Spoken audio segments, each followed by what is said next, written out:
നമസ്കാരം. അല്പം വിചിത്രമായ ഒരു ചിന്തയാണ് ഈ വീഡിയോയിൽ ഉൾപ്പെടുത്തിയിരിക്കുന്നത്. വിചിത്രമാണെങ്കിലും ഇത് നമ്മുടെ പ്രാവർത്തിക ജീവിതത്തെ നന്നായി ബാധിക്കുന്നതാണ്. അതുകൊണ്ട് ഇതിനെപ്പറ്റി ചിന്തിക്കുന്നതും അല്പം വ്യക്തത പ്രാപിക്കുന്നതും പ്രയോജനപ്പെടും എന്നത് വളരെ സ്പഷ്ടമാണ്. നിങ്ങളും അതിനോട് യോജിക്കുമെന്നാണ് എൻ്റെ പ്രതീക്ഷ. തീർച്ചയായും ഈ വീഡിയോ ആദ്യം മുതൽ അവസാനം വരെ കണ്ടു കഴിയുമ്പോൾ മറിച്ച് ചിന്തിക്കുന്നവരുണ്ട് എങ്കിൽ അവരുടെ നിലപാടിനെ ഒന്ന് പുനഃപരിശോധിക്കുവാൻ ഉള്ള വിശാല മനസ്സത കാണിക്കും എന്നതാണ് എൻ്റെ പ്രതീക്ഷ. അല്ല, മറിച്ചുള്ള പ്രതികരണങ്ങൾ ഉണ്ട് എങ്കിൽ അത് സ്വീകരിപ്പാനും ശ്രവിപ്പാനും കാര്യമായി പരിഗണിക്കുവാനും ഞാൻ താല്പര്യത്തോടെ കാത്തിരിക്കുകയും ചെയ്യുന്നു. ഏതായാലും നമ്മുടെ ഏക ലക്ഷ്യം സത്യത്തെ അന്വേഷിക്കുകയും കണ്ടെത്തുകയും ചെയ്യുക എന്നുള്ളതാണ്. കണ്ടെത്തുന്നതിനെ പ്രാവർത്തികമാക്കുന്നതാണ് നമ്മുടെ അച്ചടക്കം. അപ്രകാരം മുൻപോട്ട് പോകുമ്പോൾ നമുക്ക് ആത്മീയമായി വളരുവാൻ കഴിയുന്നു എന്നതാണ് നമ്മുടെ പൊതുവായ ദർശനം. നമുക്ക് ആ പ്രത്യേകമായ വിഷയം ഒന്ന് പരിഗണിക്കാം. എൻ്റെ ജീവിതത്തിലെ ഒരു സംഭവം പറഞ്ഞ് തുടങ്ങുന്നതായിരിക്കും സ്പഷ്ടമായി ചിന്തിക്കുന്നതിന് ഉതകുന്നത്.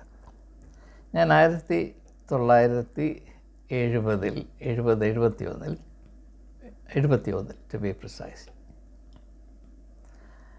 അന്ന് ഞാൻ Thiruvananthapuram institute of English literature post graduate സ്റ്റുഡൻ്റാണ്. MA in English literature first year student. അപ്പോൾ അന്ന് ഇൻസ്റ്റിറ്റ്യൂട്ട് ഓഫ് ഇംഗ്ലീഷ് കാര്യക്ഷമമായി പ്രവർത്തിക്കാതിരുന്നത് കൊണ്ട് ഞാൻ നന്നേ നിരാശപ്പെട്ടു. മാത്രമല്ല അന്ന് ആ കാലത്തിലുണ്ടായിരുന്ന സാമ്പത്തികമായ പരാധീനത കൊണ്ട് അതിന് പഠിത്തമൊക്കെ നിർത്തി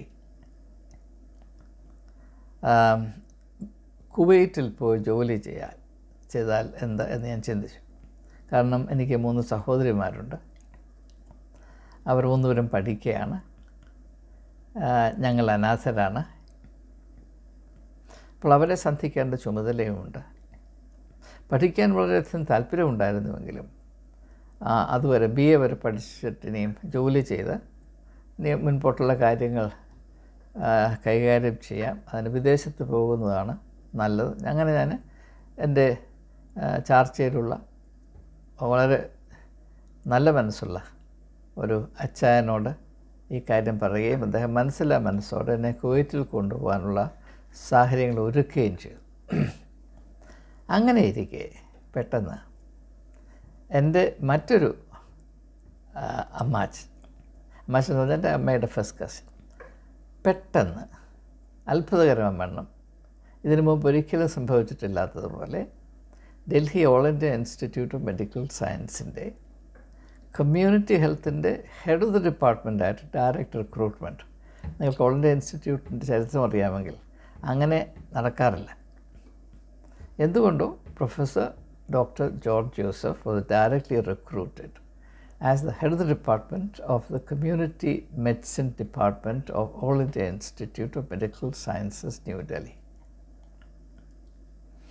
അച്ഛൻ അവിടെ ചെന്ന് ചാർജ് എടുത്ത ശേഷം ആദ്യം ചെയ്തത് ഒരു ഇൻലൻഡ് എടുത്ത് ഇൻലൻഡിൽ എനിക്കൊരു എഴുത്തെഴുതി. വത്സൻ ചെയ്യേണ്ടത് ഉടനെ വണ്ടി കയറി ഇവിടെ വരികയാണ്, ഡൽഹി യൂണിവേഴ്സിറ്റിയിൽ പഠിക്കണം, അത് കേരളം പോലെയല്ല, വളരെ ഉയർന്ന വിദ്യാഭ്യാസം പുലർത്തുന്നതാണ്. ഇത് കണ്ടപ്പോൾ എൻ്റെ മനസ്സ് സന്തോഷം കൊണ്ട് ആഹ്ലാദിച്ചു. ഞാൻ 2 ദിവസത്തിനകം ഒരു ഓർഡിനറി സെക്കൻഡ് ക്ലാസ് ടിക്കറ്റ് എടുത്ത് ഒരു ചെറിയ ബാഗിൽ എനിക്ക് ആകെ ഉണ്ടായിരുന്ന സമ്പത്തെല്ലാം കൂടെ, അത് 2-3 ജോഡി തുണികൾ മാത്രമാണ്, ഞാൻ ഡൽഹിക്ക് വണ്ടി കയറി. ഞാൻ പറഞ്ഞത്, അന്ന് പ്രൊഫസർ ഡോക്ടർ ജോർജ് ജോസഫിന് ആ ഒരു ജോലി കിട്ടിയില്ലായിരുന്നു, എൻ്റെ ജീവിതം മറ്റൊരു വഴിയിലേക്ക് തിരിയുമായിരുന്നു. ഞാനും ഒരു ഗൾഫ് എംപ്ലോയി ആയി തീരുമായിരുന്നു. ഇങ്ങനെ അല്ലെങ്കിൽ വേറൊരു സംഭവം പറഞ്ഞാൽ, 2003 ഞാൻ സെൻറ്റ് സ്റ്റീഫൻസ് കോളേജിൽ നിന്ന് രാജിവെച്ചത് കേരളത്തിലേക്ക് മടങ്ങി വരാനാണ്. തികച്ചും വയസ്സും പ്രായവുമായി വടികുത്ത് നടക്കുന്ന സമയത്ത് കേരളത്തിലേക്ക് തിരിച്ചു വരുന്നതുകൊണ്ട് വലിയ കാര്യമൊന്നുമില്ല. അതുകൊണ്ട് അല്പം യുവത്വം പിന്നെയും ശേഷിക്കുന്ന ഒരവസ്ഥയിൽ 52-ാമത്തെ വയസ്സിൽ കേരളത്തിലേക്ക് തിരിച്ചു വരാം.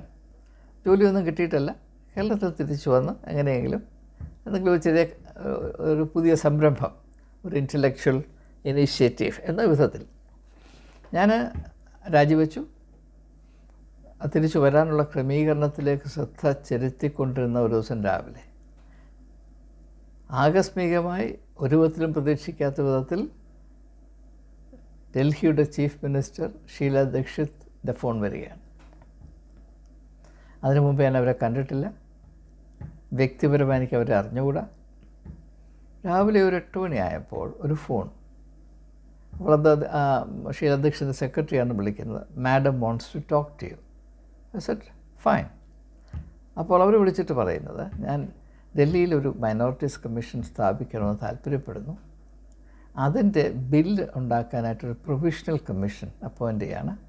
അതിൽ താങ്കൾ അംഗമായിരിക്കണം. ഞാൻ വാസ്തവത്തിൽ അത്ഭുതപ്പെട്ടു.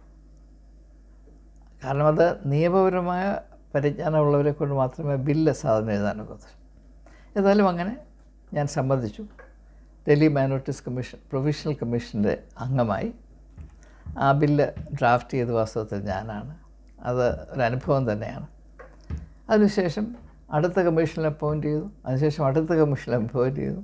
അത് ആ ടേം കഴിയുന്നതിന് മുമ്പ് നാഷണൽ കമ്മീഷൻ. അപ്പോൾ ഞാൻ പറഞ്ഞു വന്നത് 2003 എൻ്റെ പ്ലാനും പദ്ധതിയും അനുസരിച്ച് ഞാൻ ഡൽഹിയിൽ നിന്ന് കേരളത്തിൽ വന്ന് ഇവിടെ താമസമാക്കിയിരുന്നുവെങ്കിൽ എൻ്റെ ജീവിതം മറ്റൊരു ദിശയിലേക്ക് തിരിഞ്ഞു പോകുമായിരുന്നു. 2003 ശേഷം എൻ്റെ ജീവിതത്തിൽ സംഭവിച്ചിട്ടുള്ള ഐതിഹാസികമായ അനുഭവങ്ങൾ ചിലതൊക്കെ പരാമർശിച്ച് എൻ്റെ പുസ്തകം എഴുതിയിട്ടുണ്ട്. ഓൺ എ സ്റ്റോമി കോഴ്സ്, കൊടുങ്കാറ്റിൻ്റെ വഴി എന്ന പുസ്തകം നിങ്ങൾക്ക് കഴിയുമെങ്കിൽ അത് Amazon.in നിന്ന് ഓർഡർ ചെയ്ത് അതിൻ്റെ ഡിജിറ്റൽ ഫോം അതിലാണെങ്കിലും എൻ്റെ പ്രിൻറ്റഡ് ഫോം രണ്ടും അവൈലബിളാണ്. ഞാൻ പറഞ്ഞു വന്നത് ഈ സംഭവങ്ങൾ, ഈ പറയുമ്പോൾ അനേകം സംഭവങ്ങളുണ്ട്. ഇങ്ങനെയുള്ള സംഭവങ്ങളെ ഞാൻ എങ്ങനെയാണ് മനസ്സിലാക്കേണ്ടത്? 2 തരത്തിൽ എനിക്ക് മനസ്സിലാക്കാൻ കഴിയും. ഒന്ന്, അത് യാദൃച്ഛികമാണ്.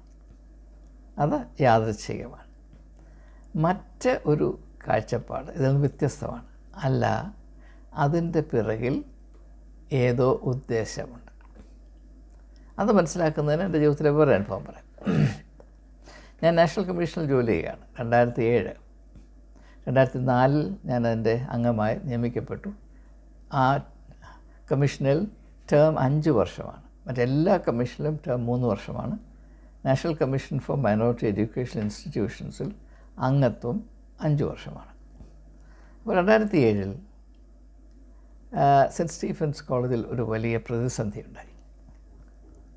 അപ്പോൾ അത് പരിഹരിക്കുവാൻ യാതൊരു മാർഗവും കാണാതെ church of north India Delhi ഡയസിസിൻ്റെ ബിഷപ്പും അതിൻ്റെ മറ്റ് ഭാരവാഹികളും എന്നെ കാണാൻ നാഷണൽ കമ്മീഷനിൽ വരികയും ഈ ഒരു സമയത്ത് ഞാൻ കോളേജിൽ തിരിച്ചു ചെന്ന് അതിൻ്റെ ചുമതല ഏറ്റെടുക്കണം എന്ന് അഭ്യർത്ഥിക്കുകയും ചെയ്തു.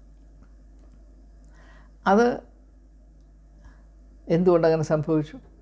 ഞാൻ കോളേജിൽ നിന്ന് രാജിവെച്ച് പോയ ഒരാളാണ്. നിങ്ങൾ ഭാരതത്തിൻ്റെ ഉന്നത വിദ്യാഭ്യാസ ചരിത്രം പരിശോധിച്ചാൽ ഏതെങ്കിലും ഒരു വിദ്യാഭ്യാസ സ്ഥാപനത്തിൽ നിന്നൊരു വ്യക്തി രാജിവെച്ച് പോയി പിന്നെ അതിൻ്റെ പ്രിൻസിപ്പലായി തീർന്ന ഒരു ചരിത്രവും നിങ്ങൾക്ക് കാണാൻ സാധിക്കില്ല. അപ്പോൾ ഈ ഒരു സാഹചര്യം എൻ്റെ മുൻപിലുണ്ടായപ്പോൾ ഞാനതിനെ എപ്രകാരമാണ് കണ്ടത്? അത് വെറും യാദൃച്ഛികമാണെന്ന് എനിക്ക് കാണാൻ കഴിയും. പക്ഷേ എൻ്റെ മനസ്സ് വളരെ ശക്തമായി എന്നോട് മന്ത്രിച്ചു, അല്ല, ഇത് ഒരു ദൈവികമായ ഉദ്ദേശത്തിൻ്റെ അനാവരണമാണ്. This an act of God എന്ന ഈ വിധേയ വാക്കുകൾ എൻ്റെ മനസ്സിൻ്റെ ഉള്ളിൽ ഇങ്ങനെ പിടഞ്ഞുകൊണ്ടിരുന്നു. This an act of God, ഇത് ദൈവം പ്രവർത്തിക്കുകയാണ്. അപ്പോൾ നാം എങ്ങനെ ഇങ്ങനെയുള്ള സംഭവങ്ങളെ കാണുന്നു, നമ്മുടെ അനുഭവങ്ങളെ നാം എങ്ങനെ കാണുന്നു, നമ്മുടെ കാഴ്ചപ്പാട് എന്താണ്? ഇത് വളരെയധികം പ്രാധാന്യമർഹിക്കുന്നൊരു വിഷയമാണ്. ഞാൻ സരളമായി ഇത് അവതരിപ്പിക്കുന്നത് മനഃപൂർവ്വമാണ്. പക്ഷേ അതുകൊണ്ട് നിങ്ങൾ ഈ ആശയത്തിൻ്റെ ഗാംഭീര്യം കൈവിട്ടു പോകരുത്. നമ്മുടെ ജീവിതത്തെ, നമ്മുടെ വ്യക്തിത്വത്തെ, നമ്മുടെ ജീവിത സാധ്യതകളെ, നമ്മുടെ വളർച്ചയെ, നമ്മുടെ നേട്ടങ്ങളെ എല്ലാം ബാധിക്കുന്ന, ഏറ്റവും പ്രധാനമായി ബാധിക്കുന്ന ഒരു മർമ്മത്തെ പറ്റിയാണ് നാം ഇപ്പോൾ ഒരുമിച്ച് ചിന്തിക്കുന്നത്. നമ്മുടെ കാഴ്ചപ്പാട് എന്താണ്? ഇനി വേദപുസ്തകത്തിലെ യേശുവിൻ്റെ ജീവിതത്തിലെ ചില സംഭവങ്ങൾ പരിഗണിക്കുമ്പോൾ ഞാൻ ഈ പറയുന്ന ആശയത്തിൻ്റെ ആത്മീയമായ പ്രാധാന്യം കുറച്ചുകൂടെ വ്യക്തമായി തീരും. യോഹന്നാൻ്റെ സുവിശേഷം 4-ാം അധ്യായത്തിൽ യേശു സാധാരണ യഹൂദന്മാർ ചെയ്യാത്ത ഒരു പണി ചെയ്യുകയാണ്. ഒരു യഹൂദനും ചെയ്തുകൂടാത്തൊരു പണി. അവൻ എന്ത് ചെയ്യുന്നു? അവൻ ശമര്യക്കാരുടെ നാട്ടിലേക്ക് പോവുകയാണ്.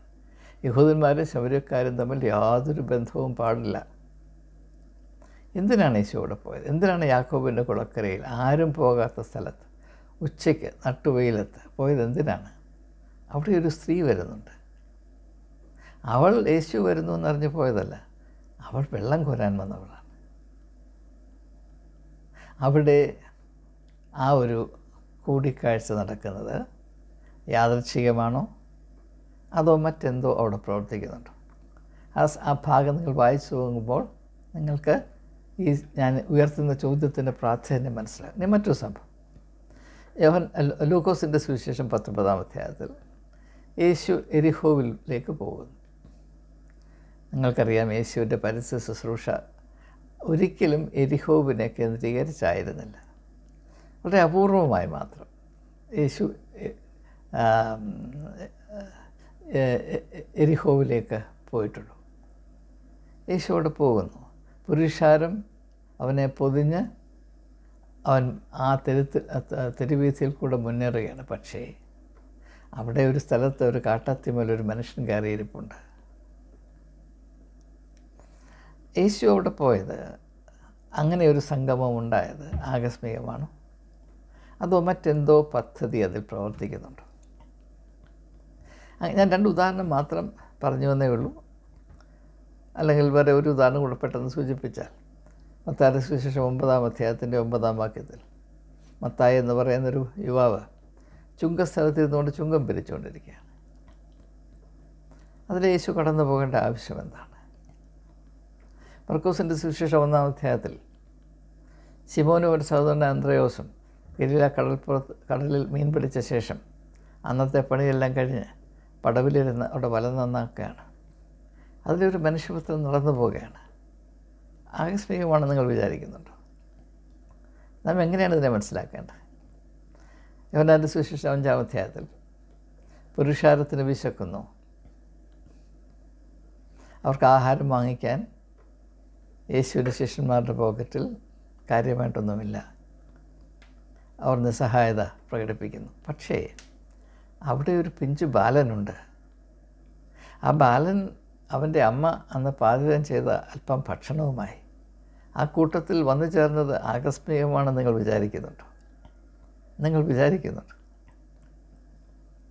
അപ്പോൾ ഇങ്ങനെയുള്ള കാര്യങ്ങൾ ഇനി നാം മനസ്സിലാക്കേണ്ടത്, നാം വസിക്കുന്ന ഈ യുഗത്തിൽ അതിൻ്റേതായ പ്രത്യേകതകൾ നമ്മെ നന്നേ ബാധിക്കുന്നുണ്ട്. നാം ആധുനിക യുഗത്തിൻ്റെ സൃഷ്ടികളാണ്. സാംസ്കാരികമായി പറഞ്ഞത്, ചരിത്രപരമായി സാംസ്കാരികമായി പറഞ്ഞാൽ നാം ഒരു പ്രത്യേക യുഗത്തിലാണ് വസിക്കുന്നത്. മോഡേൺ ഏജ് എന്ന് പറയും. മോഡേൺ ഏജ് ഏകദേശം കഴിഞ്ഞ് പോസ്റ്റ് മോഡേൺ ഏജ് ഏതാണ്ട് അരക്ക് ഇട്ട് ഉറപ്പിച്ചിരിക്കുന്നൊരു കാലഘട്ടം. മോഡേൺ ഏജ് ആയാലും പോസ്റ്റ് മോഡേൺ ഏജ് ആയാലും അതിന് മുമ്പുണ്ടായിരുന്ന യുഗത്തിൽ മനുഷ്യനുണ്ടായിരുന്ന കാഴ്ചപ്പാടിൽ നിന്ന് സാരമായ കാതലായ ഒരു വ്യത്യാസമുണ്ടായിട്ടുണ്ട്. ഇപ്പോൾ നിങ്ങൾ മധ്യനൂറ്റാണ്ടുകളിൽ മിഡിൽ ഏജസിൽ ഉള്ള മനുഷ്യൻ്റെ കാഴ്ചപ്പാട് നോക്കിയാൽ അവനൊരിക്കലും ഒന്നും യാദൃച്ഛികമാണ് എന്ന് പറഞ്ഞു തള്ളുമായിരുന്നില്ല. എന്ത് സംഭവിച്ചാലും അതിൻ്റെ പിറകിൽ എന്തോ ഉണ്ട്. രാത്രിയിൽ നടന്നു പോകുന്നു. അന്ന് വലിയ ടോർച്ച് ലൈറ്റൊന്നുമില്ല, നിങ്ങൾക്കറിയാം. ഒരു വൃക്ഷത്തിൻ്റെ ഇലയൊന്ന് ഇളകിയാൽ അതെന്തിനാണ് ഇളകിയത്? അത് പലവിധമായ അന്ധവിശ്വാസങ്ങൾക്കും വഴിയൊരുക്കി, ഞാൻ സമ്മതിക്കുന്നു. പക്ഷേ അതിൻ്റെ നല്ല വശം എന്താണെന്ന് ചോദിച്ചാൽ, എന്തൊക്കെ ഈ ഭൂമിയുടെ പരപ്പിൽ സംഭവിക്കുന്നു അതിൻ്റെ പിറകിലൊക്കെയും ചില അർത്ഥങ്ങളും ലക്ഷ്യങ്ങളുമുണ്ട് എന്ന ഒരു ബോധമാണ്. എന്നാൽ ആധുനിക യുഗം ആരംഭിച്ചപ്പോൾ അത് റിനൈസൻസിൽ കൂടെ ആരംഭിക്കുകയും എൻലൈറ്റൻമെൻറ്റ് പീരീഡ്, അതായത് 18-ാം നൂറ്റാണ്ടിലോടുകൂടെ അത് ശരിക്കും അതിൻ്റെ ആധിപത്യം ഉറപ്പിക്കുകയും ചെയ്തു. അപ്പോൾ ആധുനിക യുഗത്തിൻ്റെ ദർശനം ഭൂമിയുടെ പരപ്പിൽ പടർന്നു പിടിച്ചപ്പോൾ മനുഷ്യന് നഷ്ടപ്പെട്ട ഒരു വലിയ സമ്പത്ത് ഇപ്രകാരമുള്ളൊരു കാഴ്ചപ്പാടാണ്. അതിനുശേഷം എല്ലാറ്റിനെയും സംശയദൃഷ്ടിയിൽ കൂടെ കാണണം എന്ന ഒരു ബൗദ്ധിക അച്ചടക്കമുണ്ടായി. See everything through sceptical eyes. അത് സയൻസിൻ്റെ ഒരു പ്രത്യേകതയാണ്. വിശ്വാസവും സയൻസും, മതവും സയൻസും തമ്മിലുള്ള വ്യത്യാസം എന്ന് പറയുന്നത്, science questions everything, religion requires of us to trust everything. ഇത് രണ്ടും അതിൻ്റെ എക്സ്ട്രീം സ്റ്റേജിൽ ഒന്നുപോലെ ദോഷം ചെയ്യുന്നതാണ്. Blind faith is dangerous and harmful to humanity. Blind scientism is also equally bad for humanity. അപ്പം അങ്ങനെ വേണ്ട വിധത്തിലുള്ള ഒരു തിരിച്ചറിവിൻ്റെ ബോധം, പവർ ഓഫ് ഡിസേൺമെൻറ്റ് ഇല്ലാതെ സയൻറ്റിഫിക് സ്കെപ്റ്റിസിസം, എല്ലാറ്റിനെയും സംശയത്തിൻ്റെ കണ്ണിൽ കൂടെ മാത്രം കാണുക എന്ന ഒരു, സംശയം എന്ന് പറഞ്ഞാൽ ക്വസ്റ്റ്യനിങ് സ്പിരിറ്റ്, അത് കേട്ടാൽ അതുപോലെ അക്സെപ്റ്റ് ചെയ്യാതെ ഞാൻ എന്തെങ്കിലും സ്വീകരിക്കുന്നതിന് മുൻപ് അതിൻ്റെ വാസ്തവികത എന്താണ്, അതിൻ്റെ കോണ്ടൻറ്റ് ഓഫ് ട്രൂത്ത് എന്താണ് എന്ന് ബോധ്യപ്പെടുത്തിയിട്ട് മാത്രമേ അത് ഞാൻ സ്വീകരിക്കാവൂ എന്ന നിർബന്ധം, അത് വളരെ അഭികാമ്യമാണ്. യാതൊരു ഞാനതിനെ ഒരിക്കലും കൊച്ചാക്കുകയല്ല. എന്നാൽ അതേസമയം തന്നെ അതിൻ്റെ ഒരു ഭാഗം വളരെ ദൗർഭാഗ്യകരമാണ്. എന്താണ്? എന്തിനേയും സംശയിക്കാൻ. ഈ സംശയിക്കുമ്പോൾ മുൻവിധിയോടുകൂടെയാണ് നാം എപ്പോഴും സംശയിക്കുന്നത്. സംശയം എപ്പോഴും മുൻവിധിയിലാണ്. ഇപ്പോൾ ഇങ്ങനൊരു സംഭവം ഉണ്ടായി, അത് വെറും യാദൃച്ഛികമാണ് എന്നത് എൻ്റെ മുൻവിധിയാണ്. അങ്ങനെ ഞാൻ തീരുമാനിച്ചു കഴിഞ്ഞാൽ, ചിന്തിച്ചു കഴിഞ്ഞാൽ, പിന്നെ അതിനെപ്പറ്റി ഞാൻ ചിന്തിക്കുകയില്ല. ഞാൻ എൻ്റെ മനസ്സിൻ്റെ കവാടങ്ങൾ അടച്ചു കളയും. അതെനിക്ക് നഷ്ടമായി തീരും. ആ സാധ്യതകൾ, ഇപ്പോൾ ഞാൻ കുവൈറ്റിൽ പോകുന്നതിന് പകരം എനിക്ക് ഡൽഹിയിൽ പോകാനിടയായി. അതെൻ്റെ മനസ്സിലുളവാക്കിയ ചിന്ത, ഇതിൻ്റെ പിറകിൽ ഏതോ വലിയ ഒരു ലക്ഷ്യമുണ്ട്, എൻ്റെ ബുദ്ധിയെ കവിയുന്ന ഒരു പദ്ധതി ഇതിലുണ്ട് എന്നത്. ഈ 2 വർഷം ഞാനൊരു പോസ്റ്റ് ഗ്രാജുവേറ്റ് സ്റ്റുഡൻ്റായി ഡൽഹി യൂണിവേഴ്സിറ്റിയിൽ സെൻറ്റ് സ്റ്റീഫൻസിൽ കൂടെ പഠിക്കുമ്പോൾ എന്നെ അത്ഭുതകരമായി അധ്വാനിക്കുവാൻ സഹായിച്ചു. അതുകൊണ്ട് ആ 2 വർഷം എൻ്റെ ജീവിതത്തിലെ വിദ്യാഭ്യാസ ജീവിതത്തിൽ ഏറ്റവും എന്താണ് പറയുന്നത്, ദീപ്തമായ ഒരു കാലഘട്ടമായിരുന്നു. ഞാൻ ഇന്നും അഭിമാനത്തോടുകൂടെ ഓർക്കുന്ന ഒരു കാലഘട്ടമാണ്. ഞാൻ എത്രമാത്രം ആന്തരികമായി വളർന്ന മറ്റൊരു സ്റ്റേജ് എൻ്റെ ജീവിതത്തിൽ ഉണ്ടായിട്ടില്ല. അത് ആ ഒരു ദർശനത്തിൽ കൂടെ പ്രാപിച്ചാൽ അങ്ങനെ സംഭവിച്ചു. അത് യാദൃച്ഛികമാണ്, അതൊന്നുമില്ല. നല്ല അവസരം കിട്ടി അവിടെ പോയി എല്ലാവരെ പോലെ പഠിച്ചു. എന്നിരുന്നെങ്കിൽ ഞാനിങ്ങനെ ആകുമായിരുന്നില്ല. അപ്പോൾ മറ്റ് ഈ സംഭവിക്കുന്ന യാദൃച്ഛികമായി സംഭവിക്കുന്നു എന്ന് പറയുന്ന കാര്യങ്ങളുടെ പുറകിലും ദൈവികമായ ചില നിശ്ചയങ്ങളുണ്ട് എന്ന ബോധം ഒരു വ്യക്തിയെ എത്രമാത്രം സഹായിക്കുമെന്ന അനുഭവത്തിൽ രുചിച്ചറിഞ്ഞൊരു വ്യക്തി എന്ന നിലയിലാണ്, ഒരു സാക്ഷ്യമെന്ന നിലയിലാണ് ഞാൻ ചിന്തകൾ നിങ്ങളുമായി പങ്കിടുന്നത്. അപ്പോൾ യോഹന്നാൻ സുവിശേഷം 4-ാം അധ്യായത്തിലേക്ക് തിരിഞ്ഞ് നോക്കുമ്പോൾ ആ സ്ത്രീക്കും പറയാം ഇതൊരു യാദൃച്ഛികമാണ്. എനിക്കിങ്ങനെ വന്നു, അവന് വെള്ളം കുടിക്കണമെന്ന് പറഞ്ഞു, വെള്ളം കൊടുത്തു, അല്ലെ കൊടുത്തില്ല, പോയി തീർന്നു. പിന്നെ അവനോടൊന്നും സംസാരിക്കേണ്ട കാര്യമില്ല. നീ ഒരു യഹൂദനായിരിക്കെ ശബരിക്കാരിയെ എന്നോട് വെള്ളം കുടിക്കുന്നത് എന്തിന് എന്ന് പറഞ്ഞാൽ അവിടെ തീരും. ബാക്കി അങ്ങോട്ടൊന്നും കേൾക്കാൻ അവൾക്ക് താല്പര്യം ഉണ്ടാവില്ല. പക്ഷേ അവിടെ ഒരു സംഭാഷണം ഉണ്ടാകുന്നത് എങ്ങനെയാണ്? അതുപോലെ തന്നെ സക്കായുടെ ജീവിതത്തിലേക്ക് യേശു കടന്നു വരത്തക്കവണ്ണം അത് യാദൃച്ഛികമാണ് എന്ന് സക്കായി തീരുമാനിച്ചിരുന്നു. അവൻ വന്നു വരുന്ന നോക്കി ചില കാര്യം ചോദിച്ചു, അവൻ പോകുന്ന വഴിക്ക് പോട്ടെ എന്ന് പറഞ്ഞിരുന്നെങ്കിൽ സക്കായുടെ അനുഭവം വേറൊരു വഴിയിലായിരുന്നേനെ. നാം ഒരിക്കലും സക്കായി എന്ന് പറയുന്ന ആളുടെ അറിയുമായിരുന്നില്ല. അപ്പോൾ ഇത് നാം വളരെ പ്രത്യേകമായി ചിന്തിക്കേണ്ട ഒരു കാര്യം തന്നെയാണ്. പലപ്പോഴും വളരെ വളരെ അർത്ഥഗാംഭീര്യമുള്ള സാധ്യതകൾ നിറഞ്ഞു നിൽക്കുന്ന അവസരങ്ങൾ നമ്മുടെ ജീവിതത്തിൽ വന്ന് മുട്ടിയിട്ടും നിരന്തരമായി മുട്ടിയിട്ടും സാധ്യതകളുടെ കവാടങ്ങൾ തുറങ്ങാൻ ആ ഒരു ദിശയിലേക്ക് നടക്കുവാൻ, പുരോഗമിക്കുവാൻ നമുക്ക് കഴിയാതെ പോയതിൻ്റെ കാരണം എല്ലാം യാദൃച്ഛികമാണ്, ഇതിൻ്റെ പുറകിലൊന്നുമില്ല എന്ന ഒരു ധാരണയിലാണ്. അങ്ങനെ ചിന്തിക്കുന്നവർ മിക്കവാറും അവരായിരിക്കുന്ന ഇടങ്ങളിൽ തന്നെ ഇരുന്ന് വിറങ്ങലിച്ചു പോവുകയും അവർ നിരന്തരമായി ഇന്നെവിറ്റബിളി ഒരു ശൂന്യതാബോധം, sense of emptiness in life, അതിലാണ്ട് പോവുകയും ചെയ്യും. അതിൻ്റെ ഫലമായി അവർ അവരെ തന്നെ ശപിച്ചായിരിക്കും ബാക്കിയുള്ള കാലങ്ങൾ ജീവിക്കുന്നത്. In a very regrettable state of incremental self revulsion and embitterment. അതൊരു വല്ലാത്ത ശാപമാണ് വാസ്തവത്തിൽ. അതിൻ്റെ വേര് കിടക്കുന്നത് ഈ പറയുന്ന നമ്മുടെ കാഴ്ചപ്പാടിലാണ്. എന്തുകൊണ്ടോ എനിക്ക് ലഭിച്ച ഒരു കൃപയെന്ന് പറയുന്നത് ഒരു ചെറിയ സംഭവമാണെങ്കിലും അതിൻ്റെ പിറകിൽ പ്രവർത്തിക്കുന്ന മറ്റൊരു മർമ്മമുണ്ട് എന്നൊരു തോന്നലാണ്. പലപ്പോഴും അത് മനസ്സിലാക്കാൻ എനിക്ക് കഴിഞ്ഞിട്ടില്ല, സമ്മതിക്കുന്നു. പക്ഷേ ചില പ്രത്യേക അവസരങ്ങളിൽ ടേണിംഗ് പോയിൻറ്റ്സ് നമ്മൾ പറയുന്നില്ലേ, the real climactic event situations in life, ജീവിതത്തിൻ്റെ യഥാർത്ഥ the crossroads of life നമ്മൾ പറയില്ലേ. അപ്പോൾ അങ്ങനെയുള്ള സന്ദർഭങ്ങളിൽ ഈ ഒരു അറിവ് വളരെ ശക്തമായി എന്നിൽ പ്രവേശിച്ചതുകൊണ്ട് സാധാരണ ആളുകൾ എടുക്കാൻ മടിക്കുന്ന പല സ്റ്റെപ്പുകളും ഞാൻ എടുത്തിട്ടുണ്ട്. ഉദാഹരണമായിട്ട് 2003 ഞാൻ സെൻറ്റ് സ്റ്റീഫൻസ് കോളേജിൽ നിന്ന് രാജിവെക്കുന്നത് 13 വർഷത്തെ സർവീസ് കിടക്കുമ്പോഴാണ്. ഞാൻ എന്തുകൊണ്ടത് ചെയ്തു? അതിന് ഒരു കാര്യമാത്ര പ്രസക്തമായ ഒരു ഉത്തരം പറയാൻ എൻ്റെ കയ്യിലില്ല. പക്ഷേ ഞാൻ അന്നേ ദിവസം ഒരു ക്ലാസ്സിൽ പോയി ക്ലാസ് എടുത്തിട്ട് വന്ന് കോളേജിൻ്റെ സ്റ്റാഫ് റൂമിൽ തനിയെ ഇരിക്കുമ്പോൾ എൻ്റെ മനസ്സിൽ ഒരു നേരിയ ശബ്ദം, അതിങ്ങനെയാണ് ഞാൻ കേട്ടത്, it's time to get up and walk എന്നാണ്. ഇങ്ങനെ ഞാൻ കേട്ടത്, ആക്ഷരികമായി ഞാൻ കേട്ടു, it's time to get up and walk. ഞാൻ ഒരു നിമിഷം പോലും മടിച്ചില്ല.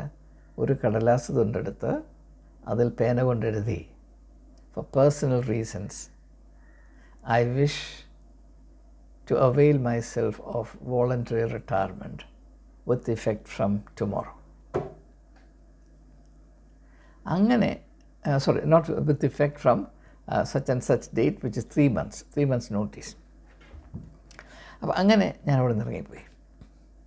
തിരിഞ്ഞു നോക്കുമ്പോൾ സത്യം ഞാൻ പറയട്ടെ, ഞാൻ ചെയ്ത ഏറ്റവും അർത്ഥവത്തായ ഒരു ചുവടുവയ്പ്പായിരുന്നു അത്.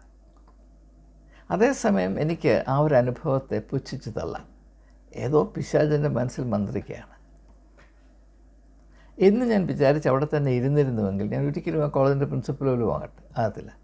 നാഷണൽ കമ്മീഷൻ മെമ്പറൊക്കെ ആകുന്നത് പോട്ടെ, ഡൽഹി മെൻറ്റേഴ്സ് കമ്മീഷൻ മെമ്പർ ആകുന്നത് പോട്ടെ, നാഷണൽ ഇൻ്റഗ്രേഷൻ കൗൺസിലിൽ 2 term as A distinguished citizen of India എന്ന ഗവൺമെൻറ് ഓഫ് ഇന്ത്യയുടെ നോമിനേഷനിൽ ഞാൻ അംഗമാകാൻ, ഇങ്ങനെയുള്ള കാര്യങ്ങൾ എൻ്റെ ജീവിതത്തിൽ സംഭവിക്കുമായിരുന്നില്ല. ഞാൻ എല്ലാവരെയും പോലെ റിട്ടയർ ചെയ്ത് ഒരു മൂലയ്ക്ക് ഇരുന്ന് പോകുമായിരുന്നു. അപ്പോൾ ഇങ്ങനെയുള്ള സാഹചര്യങ്ങൾ നമ്മുടെ ജീവിതത്തിൽ വരും, എല്ലാവരുടെയും ജീവിതത്തിൽ വരും. അതിനെ നാം എങ്ങനെ കൈകാര്യം ചെയ്യുന്നു? അതിൻ്റെ മറ്റൊരു ഉദാഹരണമാണ് താലന്തുകളുടെ ഉപമ. ഒരു യജമാനൻ തൻ്റെ ഭൃത്യന്മാർക്ക് താലന്തുകൾ കൊടുത്തു. 5 താലന്ത്, 2 താലന്ത്, 1 താലന്ത്. 1 താലന്ത് എന്ന് പറഞ്ഞാൽ അതിനെപ്പറ്റി കണക്കൂട്ടിയ ആളുകൾ പറയുന്നത് അത് $1,00,000 കുറഞ്ഞ പക്ഷം വിലയുണ്ട് എന്നതാണ്. അപ്പോൾ ചെറിയ കാര്യമൊന്നുമല്ല.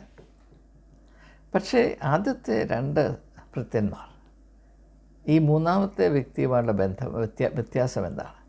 ആദ്യത്തെ 2 പേർ ഇതിൻ്റെ പിറകിൽ ഒരു വലിയ പദ്ധതിയുണ്ട്, വലിയ സാധ്യതകളുണ്ട് എന്ന തിരിച്ചറിവാണ്. അല്ലാത്തവൻ്റെ 100 താലന്ത് കിട്ടിയാലും അവൻ കൊണ്ട് കുഴിച്ചിടത്തേ ഉള്ളൂ. അപ്പോൾ ആ യജമാനൻ അവനോട് കരുണയുണ്ടായിട്ടാണ് 1 താലന്ത് മാത്രം കൊടുത്തത്. കാരണം അവൻ 1 താലന്ത് മാത്രം കുഴിച്ചിട്ടാൽ മതിയല്ലോ. അവന് 100 താലന്ത് കൊടുത്താൽ 100 കുഴി ഉണ്ടാക്കണ്ടേ. അപ്പോൾ അവനോടുള്ള കരുണ കൊണ്ടാണ് വാസ്തവത്തിൽ അവന് 1 താലന്ത് കൊടുത്തത്.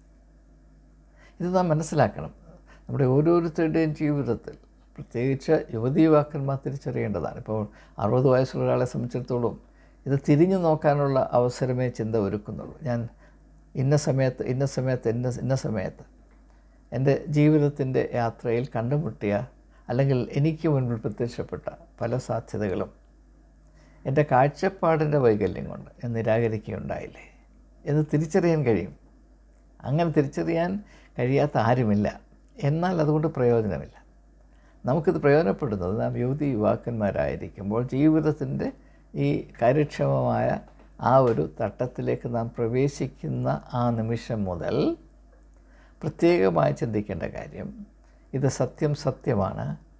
നിങ്ങളുടെ ജീവിതത്തിൽ തെളിഞ്ഞു വരുന്ന ഓരോ സാധ്യതയുടെയും പിറകിൽ ദൈവികമായ ചില കാഴ്ചപ്പാടും ഉദ്ദേശങ്ങളും പ്ലാനും പദ്ധതിയും ഉണ്ട്. അവയെ തിരിച്ചറിയുവാൻ നിങ്ങൾക്ക് സാധിക്കണമെങ്കിൽ എല്ലാറ്റിനെയും അവിശ്വാസത്തോടെ കാണുകയും പുച്ഛിച്ച് തള്ളുകയും ചെയ്യുന്ന ഇന്ന് നിലനിൽക്കുന്ന ലൗകികമായ കാഴ്ചപ്പാടിൽ നിന്ന് വ്യത്യസ്തമായി യേശു പറഞ്ഞില്ല, അന്വേഷിപ്പിൻ കണ്ടെത്തും. അപ്രകാരമുള്ള അന്വേഷിക്കണമെങ്കിൽ ഈ എല്ലാറ്റിനെയും അവിശ്വാസത്തോടെ കാണുന്ന കണ്ണുള്ളവർക്ക് ഒന്നും അന്വേഷിക്കാൻ സാധ്യമല്ല. അന്വേഷിക്കണമെങ്കിൽ പ്രത്യാശയുള്ളവർ മാത്രമേ അന്വേഷിക്കുകയുള്ളൂ. അപ്പോൾ അങ്ങനെ അന്വേഷിക്കുമ്പോൾ അത്ഭുതകരമായ സാധ്യതകളിലേക്ക് നാം പ്രവേശിക്കും. അന്വേഷിക്കാത്തവർ ഒരു കാല് പോലും ഒരു ചൂട് പോലും മുമ്പോട്ട് വെക്കാതെ അങ്ങനെ അവിടെ ഇരുന്ന് വിറങ്ങലിച്ച് ചിതൽപ്പുറ്റായി അവസാനിച്ചു പോകും. അത് വളരെ ദുഃഖകരമാണ്. അപ്പോൾ ആത്മീയതയിൽ കൂടെ നാം പ്രാപിക്കേണ്ട വലിയ വിടുതൽ എന്താണ്? ഈ സ്വർഗത്തിലോട്ട് പോകാനുള്ള ഈ കൊതി കൊണ്ട് ആരും ഇങ്ങനെയുള്ള കാര്യങ്ങൾ, പ്രയോജനമുള്ള കാര്യങ്ങൾ നിങ്ങളോട് പറയുകയുമില്ല, നിങ്ങൾ ചിന്തിക്കുകയുമില്ല. ഇതാണ് സങ്കടം. നാം യഥാർത്ഥത്തിൽ പ്രാപിക്കേണ്ട വിടുതൽ എന്താണ്? ആന്തരികമായ വിടുതൽ എന്താണ്? നാം എല്ലാവരും നാം വസിക്കുന്ന യുഗത്തിൻ്റെ ആത്മാവിനാൽ കെട്ടപ്പെട്ട് കിടക്കുന്നവരാണ്. We are invaded and colonised by the spirit of the age. പൗലോസ് അപ്പോസ്തലൻ പറയുന്നത് പരിശുദ്ധാത്മാവിൻ്റെ ഒരു പ്രധാനപ്പെട്ട ദൗത്യം, നിങ്ങൾ ഏത് യുഗത്തിൽ വസിക്കുന്നുവോ ആ യുഗത്തിൻ്റെ ആത്മാവ് നിങ്ങളെ കീഴ്പ്പെടുത്താതെ അതിൻ്റെ പിടിയിൽ നിന്ന് ഉയർന്നവരായി, സ്വാതന്ത്ര്യം പ്രാപിച്ചവരായി പരിശുദ്ധാത്മാവിൻ്റെ സ്വാതന്ത്ര്യത്തിൽ പ്രവർത്തിക്കുകയും തൽഫലമായി യേശുവിൻ്റെ ലക്ഷ്യമായ സമൃദ്ധമായ ജീവൻ എന്ന അവസ്ഥ, ഒരു ക്രിസ്തുവിലായാൽ അവൻ പുതിയ സൃഷ്ടിയാകുന്നു എന്ന് പറയുമ്പോൾ അർത്ഥമെന്താണ്? ആ പുതിയ സൃഷ്ടി അവൻ ഏത് യുഗത്തിൽ വസിച്ചാലും ആ യുഗത്തിൻ്റെ ആത്മാവിനാലല്ല നിയന്ത്രിക്കപ്പെടുന്നത്. പിന്നെയോ എല്ലാ യുഗത്തിൻ്റെയും വെളിച്ചമായ, യുഗാന്തരങ്ങളുടെ വ്യത്യാസങ്ങളാൽ വ്യത്യാസപ്പെടാത്ത പരിശുദ്ധാത്മാവിൻ്റെ ശക്തിയാൽ ആ യുഗത്തിൻ്റെ അടിമയായിത്തീരാതെ, തൻ്റെ സാധ്യതകൾ അന്യാധീനപ്പെട്ടു പോകാതെ, അവയെ വിശ്വാസത്തിൻ്റെ ആ ധൈര്യത്തിൽ, ഉൾബലത്തിൽ പ്രയോജനപ്പെടുത്തുവാൻ മുൻപോട്ട് പോകുവാൻ ആന്തരികമായ ശക്തി കാണിക്കുന്ന ഒരു വ്യക്തി ആയിത്തീരണം. അങ്ങനെയുള്ള വ്യക്തിത്വത്തിൻ്റെ അവസ്ഥ വാക്കുകളാൽ വർണ്ണിക്കാൻ അസാധ്യമാണ്. അങ്ങനെയുള്ളൊരു വ്യക്തിത്വമായിരുന്നു യേശുവിൻ്റേത്. യേശുവിൻ്റെ കാലത്തും പലവിധമായ നിബന്ധനകളും ആ യുഗത്തിൻ്റെ തന്നെ ആത്മാവും ആ മതത്തിൻ്റെ ആത്മാവും എല്ലാം ഉണ്ടായിരുന്നു. ഇതൊന്നും തന്നെ ബാധിക്കുവാനോ ലിമിറ്റ് ചെയ്യുവാനോ യേശു അനുവദിച്ചിരുന്നില്ല. നിങ്ങൾ സുവിശേഷം വായിക്കുമ്പോൾ ഈ ഒരു കാഴ്ചപ്പാടിൽ വായിച്ചാൽ അത് നിങ്ങളെ അതീവമായി സന്തോഷിപ്പിക്കുമെന്ന് എനിക്ക് യാതൊരു സംശയമില്ല. കാരണം അത് അനുഭവിച്ച വ്യക്തി എന്ന നിലയിലാണ് ഞാൻ സംസാരിക്കുന്നത്. അപ്പോൾ ഇത് പ്രത്യേകമായി ഓർമ്മിക്കുക. നമ്മൾ ഓരോരുത്തരും നമ്മൾ ജനിച്ചതുകൊണ്ടും വളർത്തപ്പെട്ടതുകൊണ്ടും പരിശീലനം പ്രാപിച്ചതുകൊണ്ടും അതെല്ലാം ഈ യുഗത്തിൽ നിന്നായതുകൊണ്ട്, അതിൻ്റെ സംസ്കാരത്തിൽ കൂടെയും കാഴ്ചപ്പാടിൽ കൂടെയും ആയതുകൊണ്ട് ഈ യുഗത്തിൻ്റെ ആത്മാവ് നമ്മുടെ ഉള്ളിൽ പ്രവേശിച്ച് കോളനി വാഴ്ച നടത്തുന്നുണ്ട്. We are colonised by the spirit of this age. ഈ യുഗത്തിൻ്റെ ആത്മാവിൻ്റെ പ്രത്യേകത എന്താണ്? എല്ലാറ്റിനെയും സംശയിക്കുക, ഒന്നിൻ്റെയും പിറകിലൊന്നുമില്ല എന്ന് നമ്മളോട് പറയുക. Scepticism leads to cynicism results in paralysis. ഇത് പ്രത്യേകം ഓർത്തിരിക്കുക. ഞാൻ ആവർത്തിക്കുകയാണ്. Scepticism leads to cynicism, cynicism brings about paralysis. അങ്ങനെയാണ് പക്ഷപാത രോഗിയെ മർക്കോസിൻ്റെ സുവിശേഷം 2-ാം അധ്യായത്തിൽ ചിത്രീകരിച്ചിരിക്കുന്നത്. ഞാൻ മറ്റു പല വീഡിയോകളിൽ പ്രതിപാദിച്ചുകൊണ്ട് ഞാൻ കൂടുതൽ അതിനെപ്പറ്റി ഒന്നും പരാമർശിക്കുന്നില്ല. പക്ഷേ ഇതൊക്കെയും നാം കൂട്ടിച്ചേർത്ത് വായിക്കുകയും ഒരുമിച്ച് ചിന്തിക്കുകയും ചെയ്യേണ്ട സംഭവങ്ങൾ തന്നെയാണ്. അതുകൊണ്ട് ദയവായി പ്രത്യേകമായി നമുക്ക് ഈ ഒരു അനുഭവത്തിൽ കൂടെ തിരിച്ചറിയേണ്ടത് നമ്മുടെ ഉള്ളിൽ സ്ഥിതി ചെയ്യുന്ന കാഴ്ചപ്പാട് എന്താണ്, അത് നമ്മെ നിഷ്ക്രിയരാക്കുന്നുണ്ടോ? പീപ്പിൾ വിത്ത് ഡിസബിലിറ്റി എന്ന് പറയത്തില്ലേ, പീപ്പിൾ വിത്ത് സ്പിരിച്വൽ ഡിസബിലിറ്റി ആണോ നമ്മൾ? അല്ല. ദൈവികമായ സാധ്യതകൾ നമ്മുടെ ജീവിതത്തിൽ വന്ന് മുട്ടുമ്പോൾ, വെളിപ്പാട് പുസ്തകം 3-ാം അധ്യായത്തിൻ്റെ 20-ാം വാക്യം പറയുന്നവർ കണ്ടാലും ഞാൻ വാതിൽക്കൽ നിന്ന് മുട്ടുന്നു. അത് നടന്നുകൊണ്ടേയിരിക്കുകയാണ്. അത് നടക്കാത്ത ഒരു ദിവസവും ഇല്ല വാസ്തവത്തിൽ. പക്ഷേ ആരും കതക് തുറക്കുന്നില്ല എന്നതാണ് പ്രശ്നം. എന്തുകൊണ്ട് കതക് തുറക്കുന്നില്ല? ആ മർമ്മമാണ് നാം ഈ വീഡിയോയിൽ കൂടെ മനസ്സിലാക്കാൻ ശ്രമിച്ചത്. അത് നമ്മുടെ കാഴ്ചപ്പാടിൻ്റെ വൈകല്യമാണ്. അതെങ്ങനെ സംഭവിച്ചു? നാം ഈ യുഗത്തിൽ അതിൻ്റേതായ പരിതസ്ഥിതികളിൽ അല്ലെങ്കിൽ പ്രസ്ഥാനങ്ങളിൽ അതിൻ്റേതായ പ്രൊവിഷൻസിൽ നാം പരിശീലിപ്പിക്കപ്പെട്ടു. ഈ ലോകത്തിൻ്റെ കാഴ്ചപ്പാടാണ് നാം ചെറുപ്പം മുതലേ ആർജിച്ചിരിക്കുന്നത്. അത് നമ്മെ ഇങ്ങനെയുള്ള സാധ്യതകളിൽ നിന്ന് അന്യാധീനപ്പെടുത്തുന്നു. അതുകൊണ്ട് തന്നെ യേശുവിൽ കൂടെ നാം പ്രാപിക്കുന്ന വിമോചനം, I have come to set the captives free, ബെത്സിരെ വിടുവിക്കാനാവുന്നു എന്ന് പറയുന്നത്, യേശുവിൽ കൂടെ നാം പ്രാപിക്കേണ്ട വിമോചനം, അത് പരിശുദ്ധാത്മാവ് നമുക്ക് നൽകുന്ന, ഈ ലോകത്തിൻ്റെ ആത്മാവ് നമ്മെ കീഴ്പ്പെടുത്താതെ അതിന് അപ്പുറമായി ഉയർന്ന് ദൈവികമായ സാധ്യതകളെ തിരിച്ചറിയുകയും പ്രയോജനപ്പെടുത്തുകയും ചെയ്യുന്നതിൽ കൂടെ നമ്മുടെ വ്യക്തിത്വത്തിൻ്റെ അഭൗമമായ വളർച്ച നമുക്കും ലോകത്തിനും ഒന്നുപോലെ അനുഗ്രഹമായി തീരത്തക്കവണ്ണം സാധിക്കും എന്ന വലിയ ഒരു പ്രത്യാശയാണ് ഈ ഒരു വീഡിയോയിൽ കൂടെ ഏവരുമായി പങ്കിടുവാൻ ഞാൻ ആഗ്രഹിക്കുന്നത്. അത് ഏകദേശം സാധ്യമായി തീർന്നു എന്ന് ഞാൻ കർത്താവിൽ പ്രതീക്ഷിക്കുകയാണ്. നിങ്ങൾ കഴിയുമെങ്കിൽ വളരെ ശ്രദ്ധയോടുകൂടെ ഈ വീഡിയോയിലെ ഉള്ളടക്കം ധ്യാനിക്കുകയും വേണമെന്ന് തോന്നിയാൽ ഒന്നുകൂടെ ഇത് കാണുകയും ചെയ്ത് ഇതിൻ്റെ ആശയത്തെ നിങ്ങളുടെ ജീവിതത്തിൻ്റെ അനുഭവങ്ങളുമായി ചേർത്ത് ചിന്തിക്കണം എന്ന് കർത്തൃനാമത്തിൽ വിനയമായി അപേക്ഷിച്ചുകൊണ്ട് വാക്കുകൾ ചുരുക്കുന്നു.